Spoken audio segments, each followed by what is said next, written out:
Okay, so let's go to one of the most popular websites for freelancer, and that is Fiverr.com.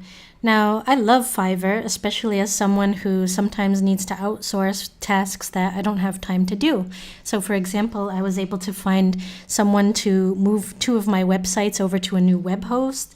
I was able to get an SSL certificate, a security certificate for my husband's tea blog because I didn't have time to do it.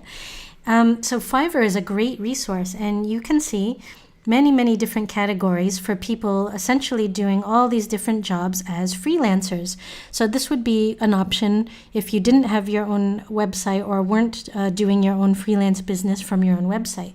So let's say for whatever reason I needed an illustration done. You go over to the illustration category, and there you will see all the various gigs. Now, you're probably already familiar with Fiverr, and if you're not, just have a look at it.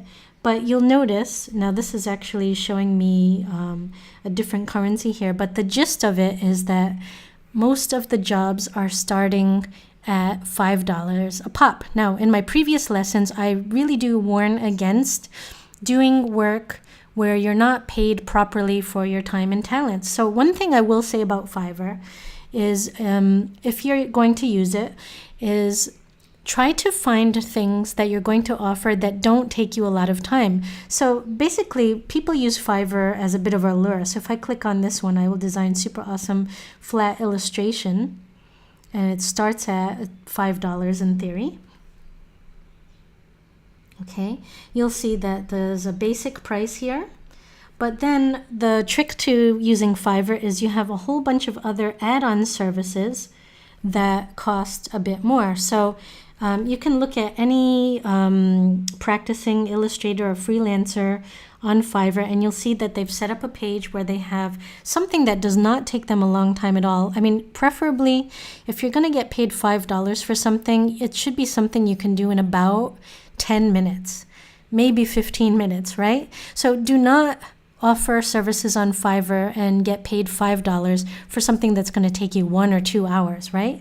So my personal recommendation, if you use Fiverr, is set up your page, make it look attractive, use good text, use good imagery, show your portfolio, and set up your services, set up what you will offer for $5, something that doesn't take you a long time at all. And then you can add all your other services as well and charge whatever you want. I showed you this in my own pricing strategy on my own website. I have different rates that I charge based on how much time I think something's going to take. So that's my recommendation for Fiverr. The other thing I would say is there are many websites actually like Fiverr out there. My recommendation for a beginner is don't spread yourself too thin. Don't try to go and be a hero on every single one.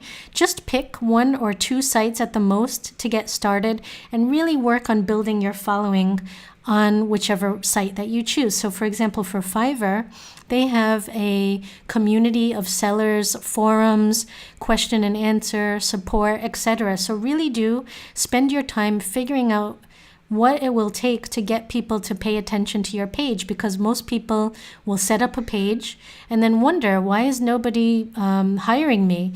And it's because, unfortunately, for almost every site, including the online teaching sites and crowdfunding sites, it really is an inside-out approach. You have to start with yourself. So start by making an awesome page.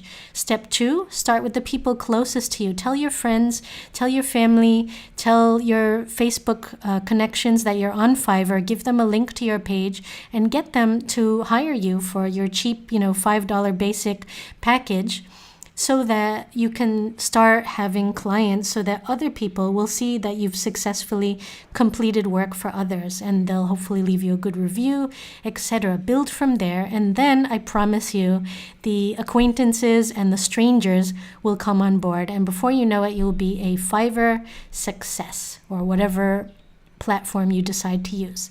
So I hope this is helpful. See you in the next lesson.